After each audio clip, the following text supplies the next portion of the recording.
Throughout the Legend of Zelda series, we see a few famous weapons.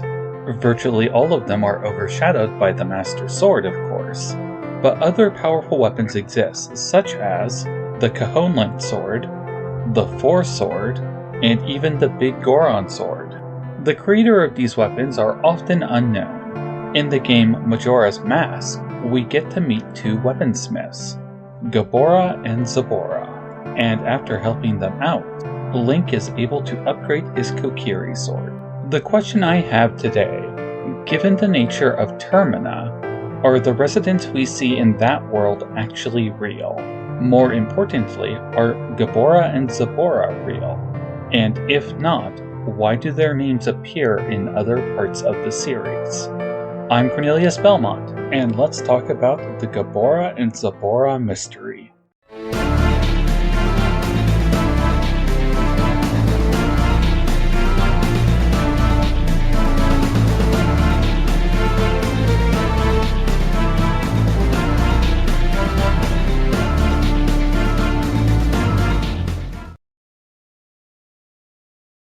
I guess we need to start with addressing the nature of Termina, which I know is a point of contention among the community. I went ahead and looked into it for this theory, and this is what I found. The Legend of Zelda Encyclopedia says on page 36, when a Skull Kid steals Majora's Mask from the traveling mask salesman, the combination of the Skull Kid's burdened heart and evil magic within Majora's Mask transforms the world into the land of Termina. Termina is a parallel world with its own distinct culture, which is perhaps influenced by Majora's ancient tribe. This land is also inhabited by races and individuals similar to those found in the Hyrule races, which were constructed from the Skull Kid's memories and illusions. From what we see in the game, this would track with what Encyclopedia says about Termina being a reflection of the real world. By saying that, I am not discounting the events of the game in any way. In fact, in a roundabout way, I think that there are some very interesting nuggets of lore hidden in it. The problem is that it is a distortion of reality. Allow me to present a couple of examples. Kotake and Kome are the Gerudo Witches, also known as Twin Rova, and they both appear as potion brewers in the game. It is without doubt that these two witches are capable of making potions, but it seems very unlikely that they would settle down someplace and start to do so, especially with the Gerudo War with the Kingdom of Hyrule taking place, and their surrogate son Ganondorf needing all the help he can get. Likewise, many other characters from Ocarina of Time appear in Majora's Mask, though from a meta standpoint, we understand that this is because the game was reusing a lot of art assets from Ocarina of Time. Some of the characters have an expanded role in Termina though, such as the Happy Mask Salesman, though it is unclear if he can truly turn others into Mask, or if this is just a delusion of the Skull Kid. Maybe I'll cover this in a future video, but for the sake of staying on task, for now, I'm going to assume that Termina is a distorted reflection of the real world. With that in mind, let's talk about Gabora and Zubora.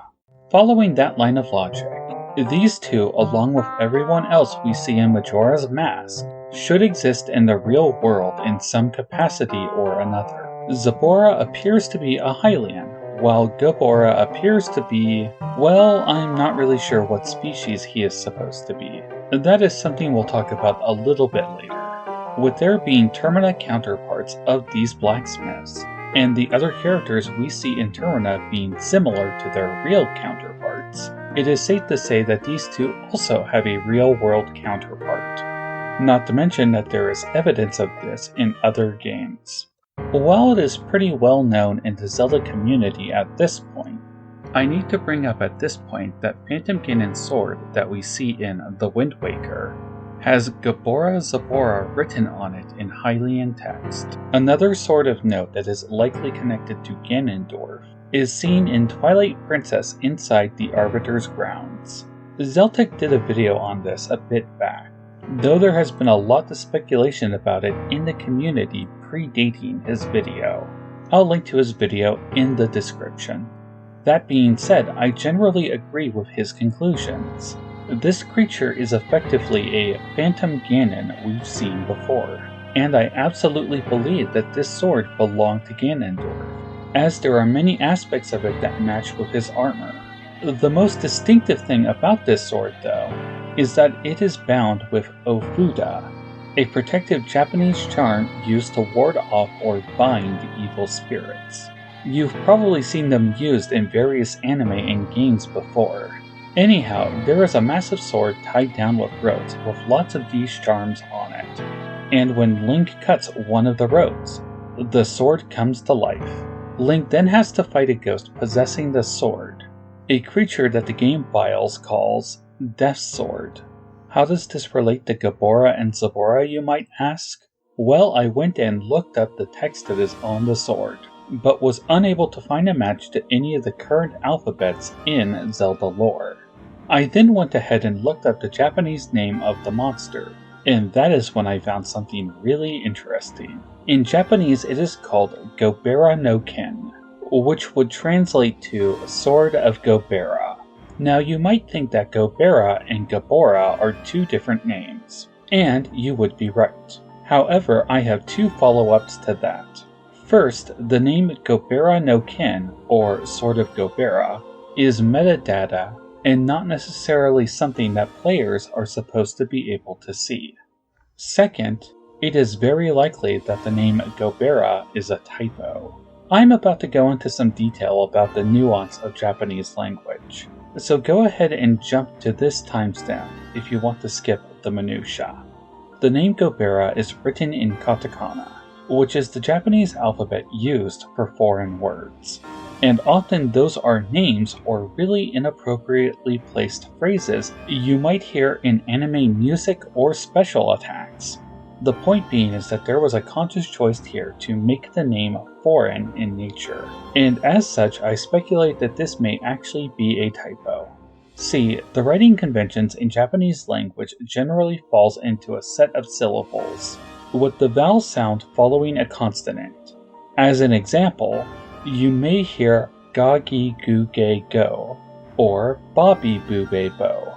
You might remember this being a plot point in the Metal Gear Solid series with the Lolly Lule Lo. Lolly Lule Lo. Lolly Lule Lo. Lolly Lule Lo. Lolly Lule Lo. Lolly Lule Lo. The important part is the last part, Bay and Bo, and how they are one iteration off from each other. If we take the name Gabora and adjust the middle syllable, it becomes Gabora.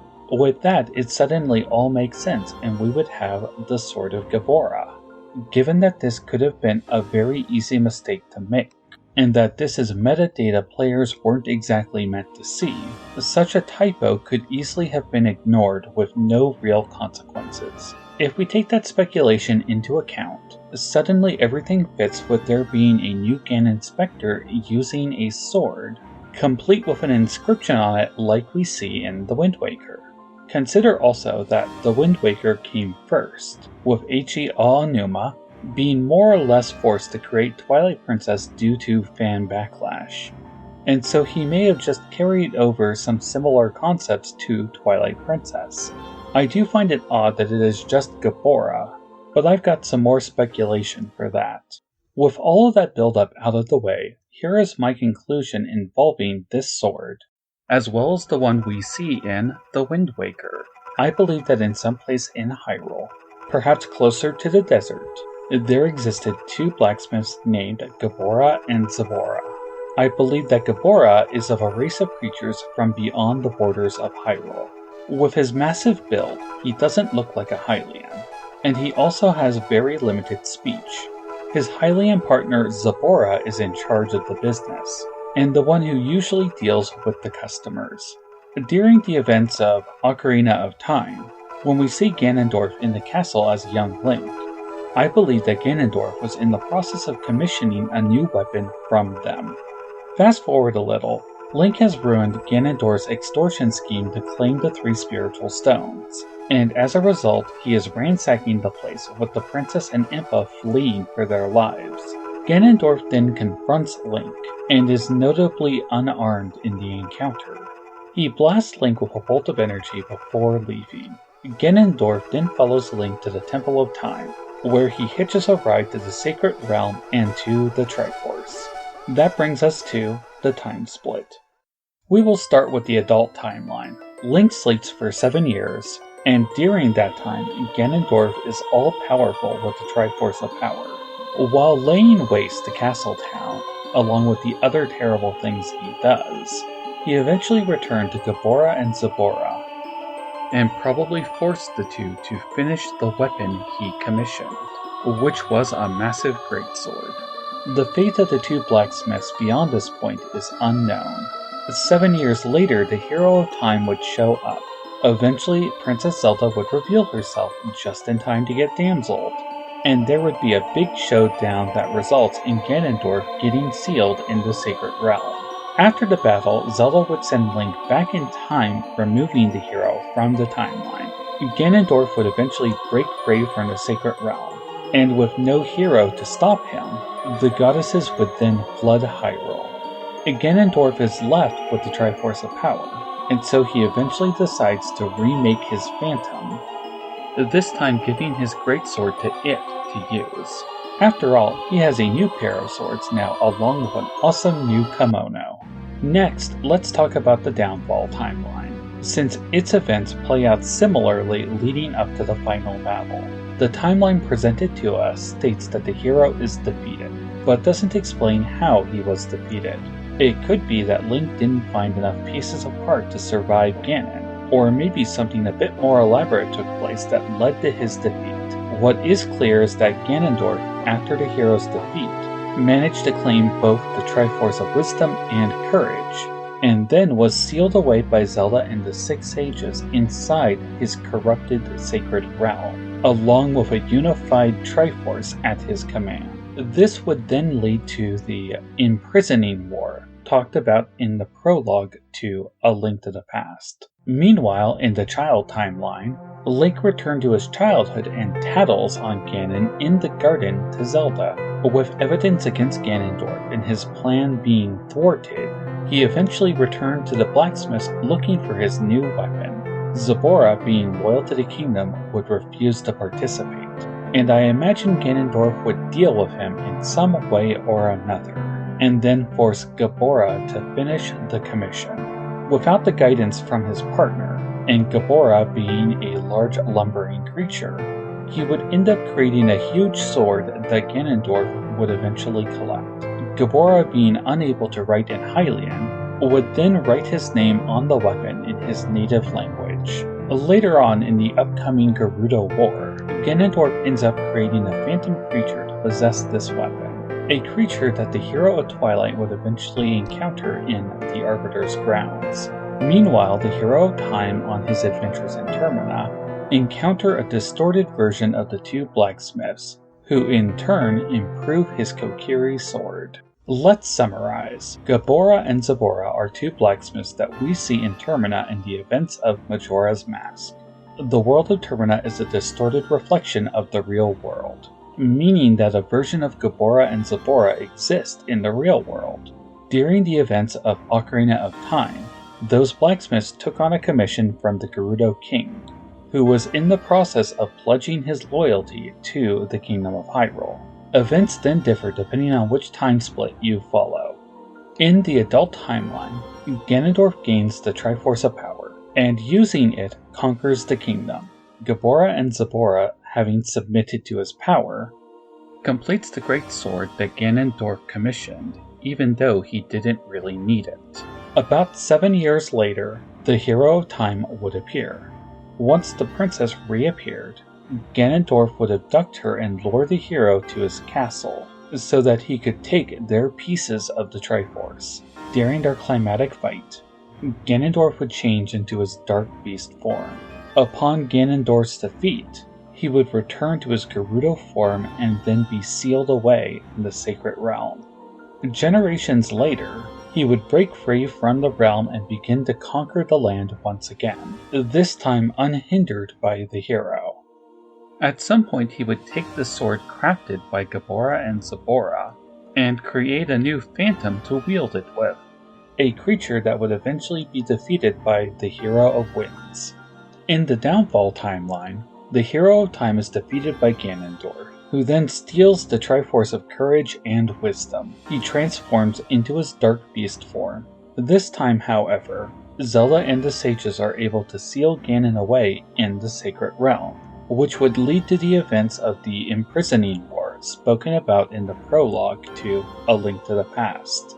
Finally, in the Child timeline, with the Hero of Time returning to his childhood before Ganondorf had entered the Sacred Realm, he revealed to Princess Zelda that Ganondorf was deceiving the king in order to get the Triforce. During the time in which the kingdom was investigating Link's claims, Ganondorf went to get his commission from Gabora and Zubora.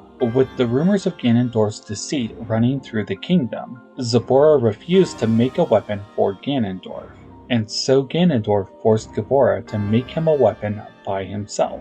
Gabora, being a large and foreign creature to Hyrule, ended up making a large sword. With Zubora refusing to help, Gabora inscribed his name on the sword in his native language. Later on, as the war between the Gerudo and Hyrule Kingdom broke out, Ganondorf would recreate his phantom to use the cumbersome sword.